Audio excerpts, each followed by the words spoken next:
شروع کرتے ہیں اللہ کے بابرکت نام سے جو بڑا مہربان اور نہایت رحم والا ہے۔ تمام تعریفیں میرے اللہ رب العزت کے لیے ہیں۔ السلام علیکم لسنرز، میں ہوں آپ لوگوں کی ہوسٹ نوشین، اور میں اپنی چینل خوفناک کہانیوں میں اپنے سبھی سننے والوں کو خوش آمدید کہتی ہوں۔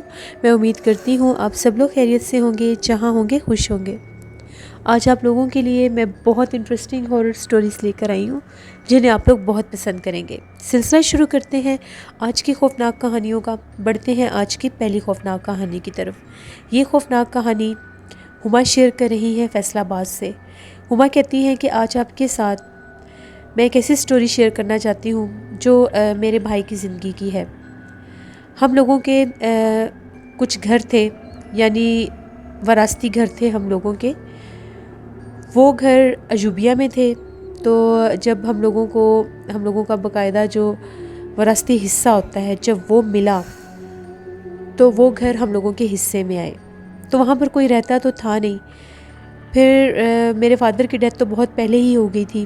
میرے بھائیوں نے ان گھروں کو گرا کر تو وہاں پر 5 اسٹار ہوٹل بنا دیے۔ میں ہوٹل کا نیم آنر نہیں کر سکتی۔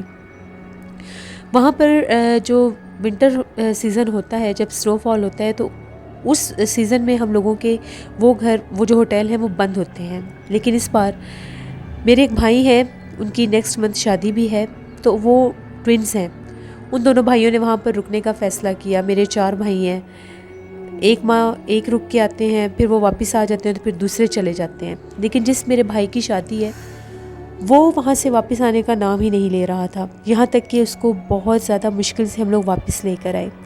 اگر وہ کبھی کسی ایونٹ پر آتا بھی تھا تو ایک دن کے لیے آتا تھا، پھر ویری نیکسٹ ڈے وہ واپس چلا جاتا تھا۔ بس وہ یہی کہتا تھا کہ میرا یہاں پر دل نہیں لگتا، مجھے وہیں پر جانا ہے۔ اب وہ جو ہوٹل تھا، وہاں کا روم نمبر 7، اس روم میں کچھ عجیب و غریب پرابلمس تھیں۔ ایک دفعہ ایسا ہوا، میرے دونوں بھائی جب وہاں پر موجود تھے تو ایک بھائی واش روم میں تھا۔ وہ کہتا ہے کہ مجھے باقاعدہ محسوس ہوا کہ کمرے میں کوئی آیا ہے، اس نے دروازہ کھولا ہے، چیئرز کو گھسیٹنے کی آواز آئی، پھر جیسے کوئی کیبنٹس کو کھولتا ہے اور اس کے بعد پھر کوئی بیڈ پر لیٹتا ہے۔ میرے بھائی نے یہ سمجھا کہ دوسرا بھائی آیا ہوگا، لیکن جب وہ کمرے سے باہر نکلا تو روم لاک تھا اور کمرے میں کوئی بھی موجود نہیں تھا۔ اس کے کچھ دن کے بعد میری امی بھی وہاں پر گئیں، تو میری امی قرآن پاک پڑھتی ہیں۔ امی روم نمبر 6 میں تھی اور ساتھ والا روم نمبر 7 تھا جہاں سے پرابلمس تھی۔ امی نے جب وہاں پر قرآن پاک پڑھنا شروع کیا تو اس کمرے میں سے بہت زیادہ لوگوں کے باتیں کرنے کی اور عجیب و غریب طرح سے بولنے کی آوازیں آنے لگ گئیں۔ ایک عجیب سا شور برپا ہو گیا۔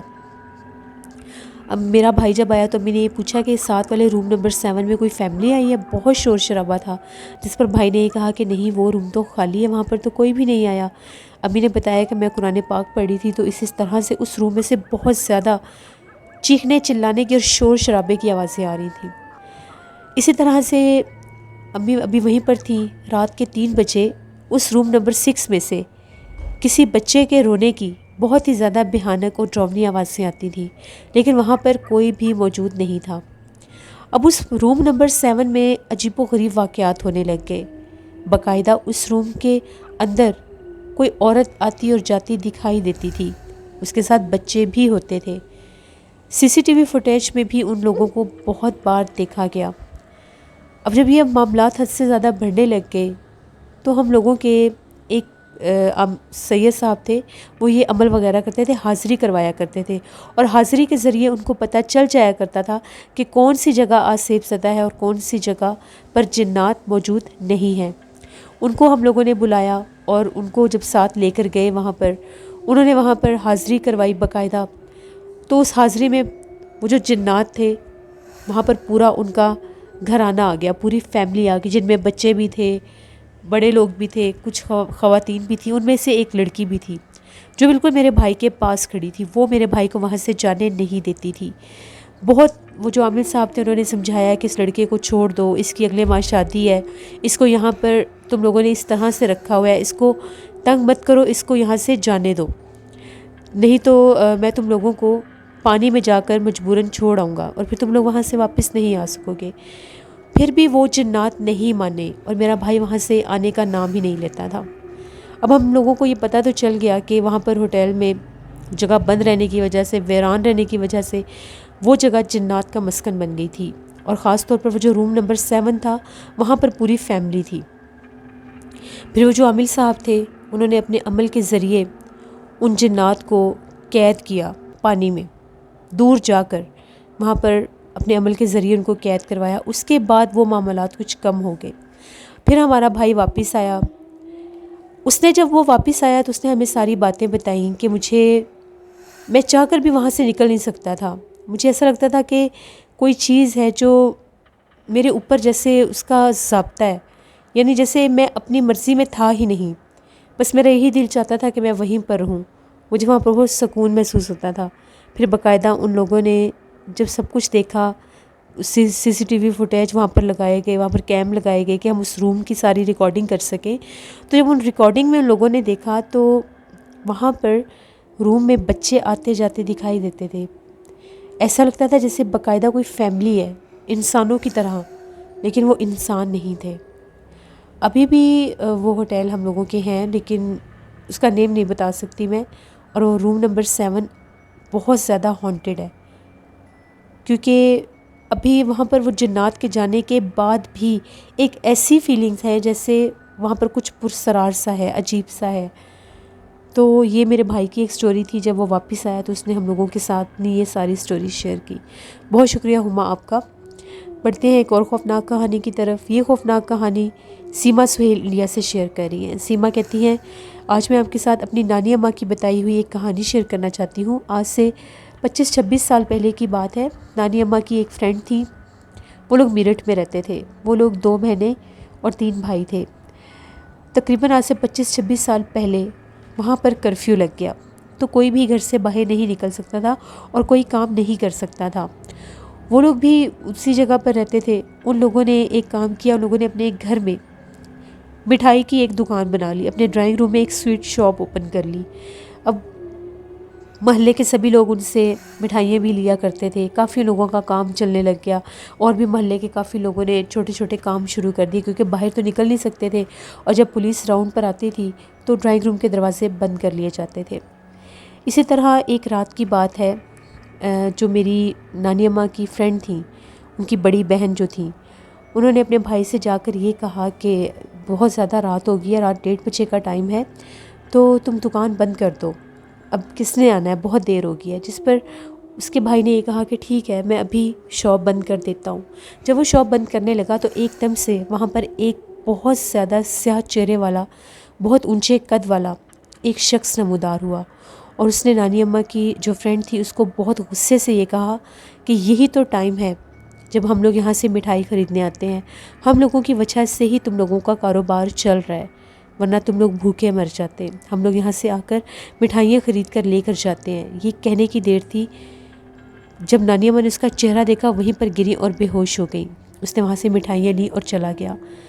جب نانی اماں کے دوست کے فرینڈ کے بھائی نے ان کو بے ہوش دیکھا، ان کی حالت بہت زیادہ خراب ہو گئی، ان کو ہوش ہی نہیں آ رہا تھا۔ جب انہیں ہوش آیا تو انہوں نے ساری بات بتائی کہ اس طرح سے مجھے باقاعدہ وہ آدمی نظر آیا ہے، اور اس کا چہرہ بہت زیادہ ڈراؤنا تھا، جو تم سے مٹھائی لے رہا تھا، لیکن تم نے شاید غور ہی نہیں کیا، تمہیں اس کا چہرہ عجیب لگا ہی نہیں۔ پھر بعد میں پتہ چلا کہ رات کے ٹائم وہاں پر ان لوگوں سے مٹھائیاں جنات لینے آتے تھے، وہ انسان نہیں ہوتے تھے۔ پھر ان لوگوں نے وہ مٹھائی کی شاپ بند کر لی، کیونکہ آدھی رات تک مٹھائی کی دکان کے اوپر دستک ہوتی رہتی تھی، جیسے وہاں باہر سے آوازیں آتی تھی کہ کوئی مٹھائی خریدنے آیا ہے، لیکن اس وقت باہر کوئی بھی انسان موجود نہیں ہوتا تھا۔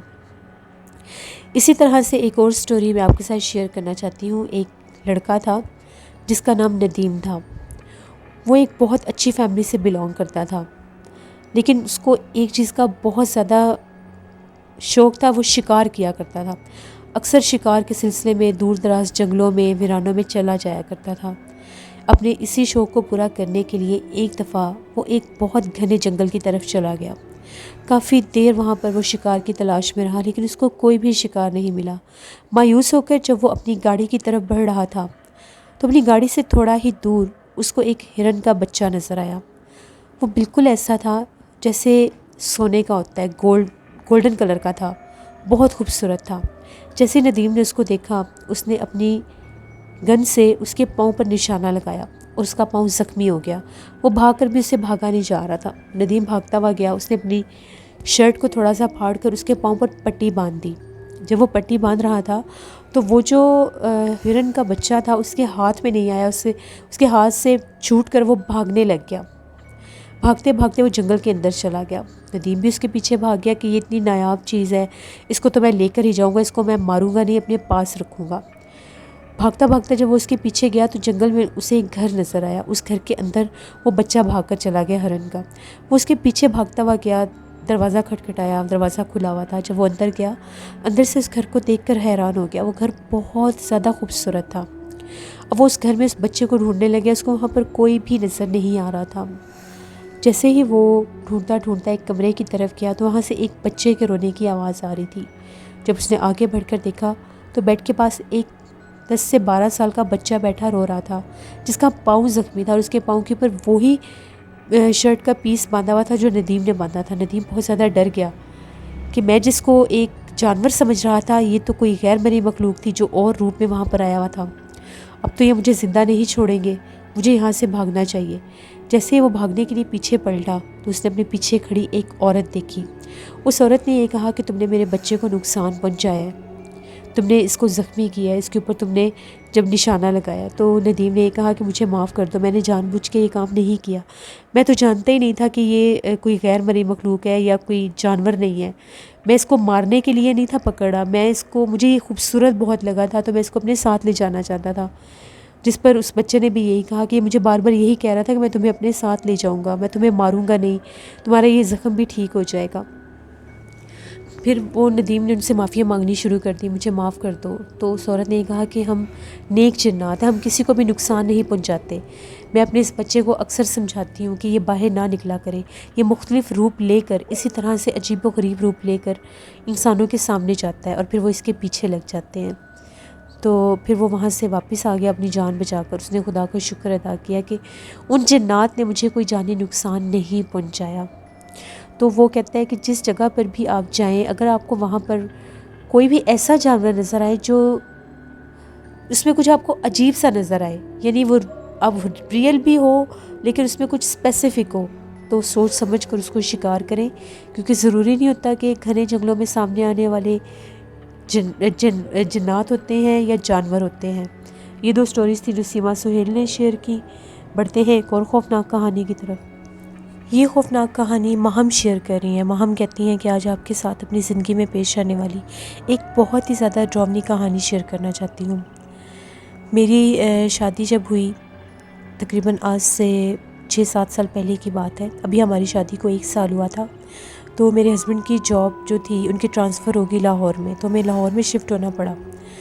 میں بھی ان کے ساتھ لاہور چلی گئی۔ وہاں پر بھی وقتی طور پر ہم لوگوں نے ایک چھوٹا سا گھر لیا تھا، فلیٹ نہیں کہہ سکتے، وہ ایک انڈیپینڈنٹ گھر تھا اور ایک الگ سے تھا، کسی بلڈنگ میں بھی نہیں تھا، اس کے ساتھ ضرور ایک بلڈنگ تھی۔ وہ جو گھر تھا وہ 2 بیڈ روم کا گھر تھا، آگے صحن بھی تھا، کچن بھی تھا، پورا گھر بنا ہوا تھا۔ صحن میں سے ہی سیڑھیاں اوپر ہی جاتی تھیں۔ ایک دفعہ جب ہم لوگ اس گھر میں شفٹ ہو گئے، ابھی 1 ہفتہ ہم لوگوں کو لگا وہاں پر سیٹل ہونے میں، تو 1 ہفتے کے بعد جب میرے ہسبینڈ نے باقاعدہ جوائننگ دے دی، وہ آفس جانا شروع ہو گئے، تو میں پیچھے سے بالکل اکیلی ہوتی تھی۔ اب میں وہاں پر کسی کو بھی نہیں جانتی تھی۔ ایک دفعہ ایسا ہوا، گرمیوں کا موسم تھا، تو میں اپنے صحن میں بیٹھی ہوئی تھی، شام کا ٹائم تھا، میرے ہسبینڈ جو تھے وہ رات 7:30 بجے تک آتے تھے۔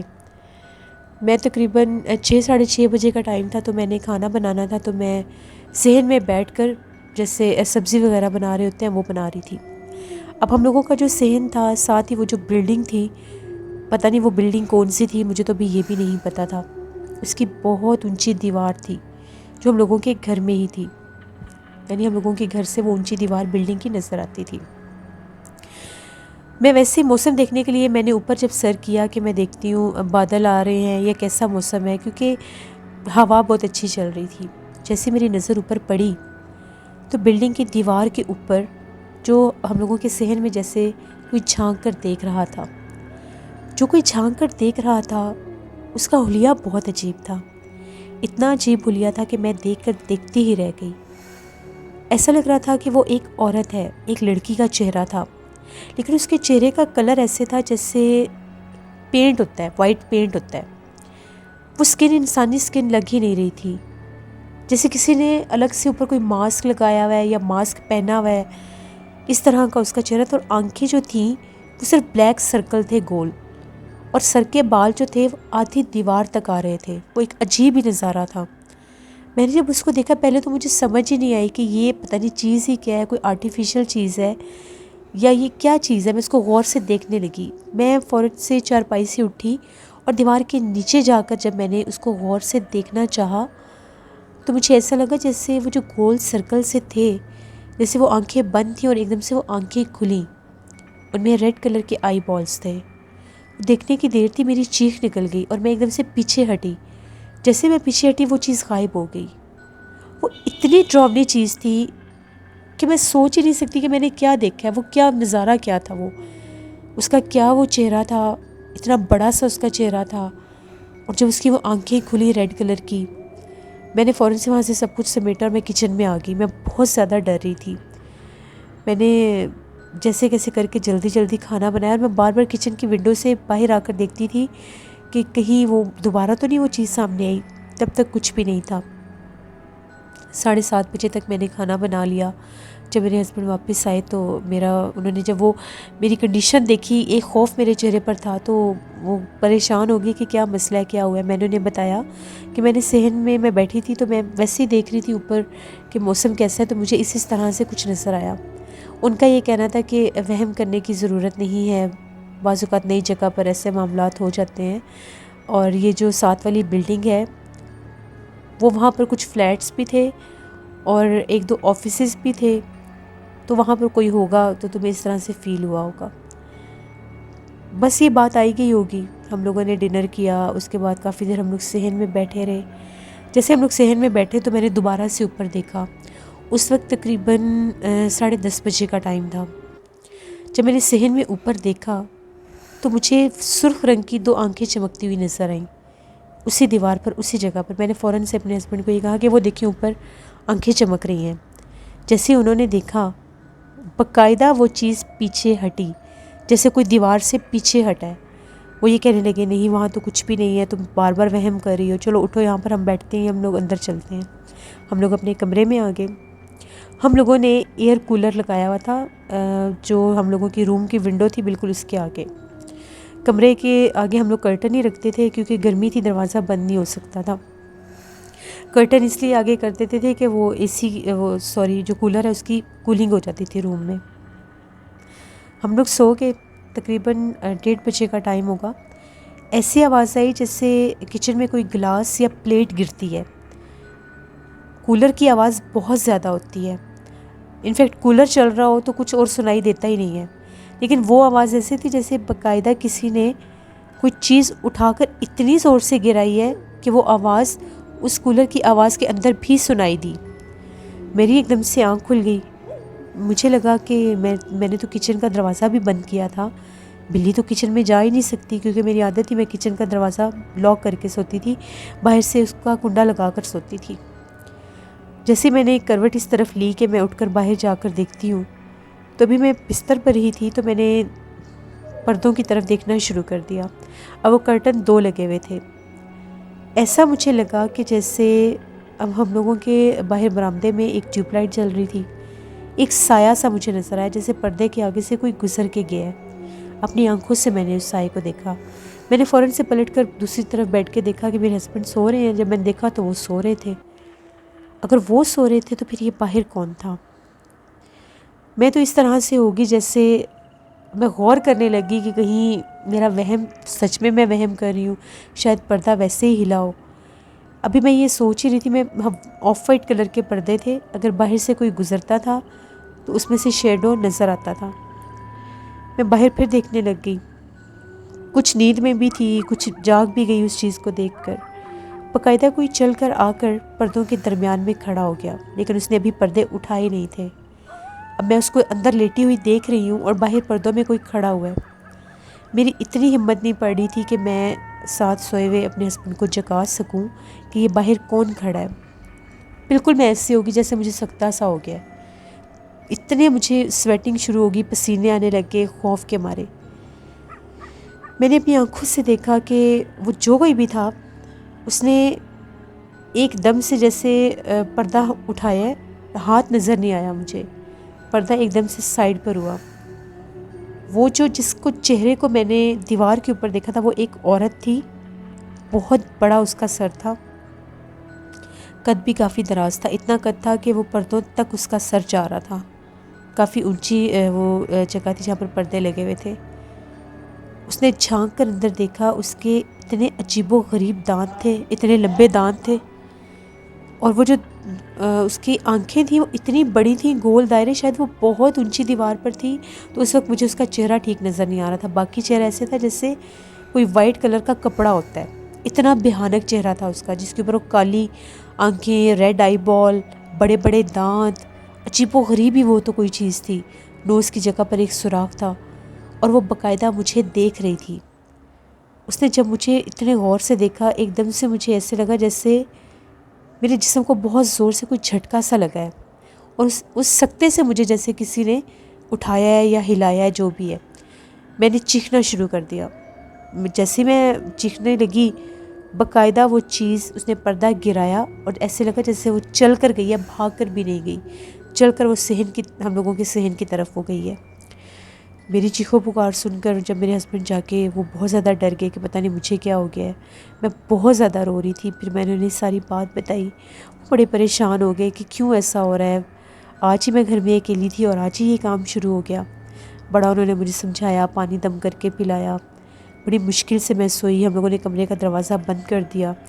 خوف اتنا زیادہ طاری ہو گیا تھا، باہر میں نے انہیں جانے نہیں دیا کہ وہ باہر جا کر دیکھیں اتنی رات کو۔ اب یہ چیز معمول بن گئی۔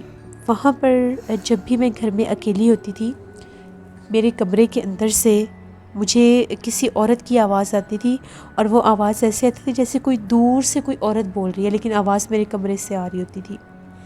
2 سے 3 دفعہ اس کو میں نے اپنی سیڑھیوں میں باقاعدہ بیٹھے ہوئے دیکھا تھا۔ پتہ نہیں اب وہ اس گھر کی چیز تھی، اس بلڈنگ کی چیز تھی، جو بھی مخلوق تھی، وہ اس کا اس گھر میں بہت اثر تھا۔ 3-4 دفعہ میں نے اس کو دیکھا، اور اس کا چہرہ اکثر دیوار پر نظر آتا تھا۔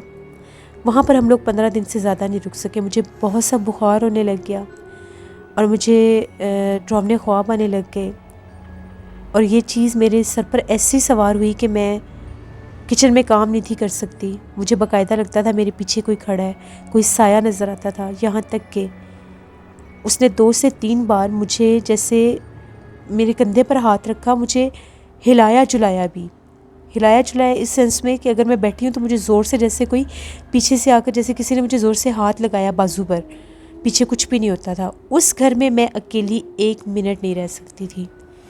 میں کبھی یہ ان چیزوں سے انکار نہیں کرتی تھی کہ جنات نہیں ہوتے۔ ہم لوگوں کے میری اپنی پھپھو تھی، ان کے گھر میں بھی یہ سایہ جنات تھا، ان کو بھی بہت جنات تنگ کرتے تھے۔ وہ اکثر ہمیں ایسی باتیں بتاتی تھی، ہم لوگوں کا بلیف تھا، لیکن اس طرح سے دیکھا نہیں تھا۔ ان کے گھر میں اکثر ڈراؤنے چہرے والے بچے نظر آتے تھے، ایک بزرگ نظر آتے تھے۔ ان کی سٹوری بھی میں آپ کے ساتھ شیئر کروں گی، لیکن جو میرے ساتھ ہوا وہ ناقابل یقین تھا میرے لیے، اور میں اس کو فراموش نہیں کر سکتی تھی۔ پھر ہم لوگوں نے وہ گھر چھوڑا۔ وہ گھر چھوڑتے ساتھ ہم لوگوں نے ایک فلیٹ لیا، ایک بلڈنگ میں، جو بالکل میرے ہسبینڈ کے آفس کے پاس ہی تھا۔ پہلے وہاں پر وہ کوئی جگہ خالی نہیں تھی، کوئی فلیٹ خالی نہیں تھا کہ ہم لوگ پہلے ہی وہاں پر شفٹ ہو جاتے۔ پھر ارجنٹلی وہ خالی ہوا، ہم لوگوں کو مل گیا، قسمت تھی ہم لوگوں کی، ہم لوگوں کو مل گیا۔ پھر مجھے وہاں پر ڈر نہیں لگتا تھا، وہاں پر کافی عورتیں میری ان سے اچھی سلام دعا ہو گئی، دوستی ہو گئی۔ ان لوگوں نے پھر مجھے اس جگہ کا، جب میں نے ان سے پوچھا تو ان کا یہ کہنا تھا کہ ان میں سے ایک فیملی اس بلڈنگ میں رہ کر آئی تھی۔ وہاں پر اتنی بھیانک ایک چڑیل کا بسیرا تھا کہ وہ جو ٹاپ فلور تھا وہاں پر کسی کو جانے نہیں دیتی تھی، کسی کو رہنے نہیں دیتی تھی، اور وہاں سے ساری رات اس کی پاؤں کی چھن چھن کی آواز اور اس کی رونے کی آواز وہاں سے ایسی چیزیں سنائی دیتی تھیں. یہ میں نے خود اس کو اپنی آنکھوں سے دیکھا تھا. وہ گھر خالی ہو گیا, وہاں پر کوئی بھی نہیں جاتا تھا. اکثر ہم لوگ اس روڈ سے گزر کر جاتے تھے تو وہ گھر بالکل سامنے تھا, بلڈنگ کے ساتھ والا گھر تھا وہ. تو وہ اتنا پرسرار اور اندھیرے میں یوں ڈوبا ہوا ہوتا تھا جیسے یہاں پر کبھی کوئی انسان آیا ہی نہیں. یہ میری زندگی کی ایک ایسی کہانی ہے جس کو میں کبھی بھی فراموش نہیں کر سکی. اور آپ کے ساتھ اپنی پھپھو کے گھر کی کہانی میں کل ضرور آپ کے ساتھ شیئر کروں گی. تھینک یو ویری مچ ماہم, بہت شکریہ آپ کا. جس طرح یہ تھی آج کی خوفناک کہانی ہے. اپنا فیڈ بیک مجھے ضرور دیں, آپ لوگوں کو کیسی لگی. آپ لوگ بھی اپنی خوفناک کہانیاں شیئر کر سکتے ہیں ڈسکرپشن باکس میں دیے گئے ای میل آئی ڈی noshinvir57@gmail.com پر. اس کے علاوہ آپ لوگ مجھے کمنٹ باکس میں بھی سٹوری شیئر کر سکتے ہیں. اکثر میرے لسنرز مجھے کہتے ہیں کہ ہم لوگوں کا نیم آن ایئر کریں. I am extremely very sorry, میں اب نیم آن ایئر نہیں کرتی. صرف ان لوگوں کے نیم آن ایئر ہوتے ہیں جو میرے ساتھ سٹوری شیئر کرتے ہیں. جن لوگوں کو شوق ہے کہ ان کا نیم آن ایئر ہو, آپ کی ہارر سٹوری ضرور شیئر کریں, آپ کا نیم آن ایئر ہوگا. علی وارث مجھے بار بار کہہ رہے ہیں کہ میرا نیم آن ایئر کریں. علی وارث, میں نے آپ کا نیم آن ایئر کیا ہے. سو پلیز نیکسٹ اگر آپ چاہتے ہیں کہ آپ کا نیم آن ایئر ہو تو آپ ایک سٹوری شیئر کریں, تب آپ کا نیم آن ایئر ہوگا. ہارر اردو سینٹر پر آج مسکن ناول کی لاسٹ ایپیسوڈ تھی. امیزنگ ناول تھا. جن لوگوں نے ابھی تک اس کو وزٹ نہیں کیا, ابھی اس کو وزٹ کریں. آپ لوگوں کو وہ ناول بہت پسند آئے گا. انشاءاللہ کل آپ لوگوں کے ساتھ پھر ملاقات ہوگی کسی نئی خوفناک کہانی میں. جہاں رہیں خوش رہیں, اپنے پیرنٹس سے دعا لیا کریں, ان کی خدمت کیا کریں. اپنی ان ڈھیروں دعا میں مجھے, میرے پیرنٹس کو, میری فیملی کو ضرور یاد رکھیے گا. Thank you for watching. Stay blessed. اللہ نگہبان.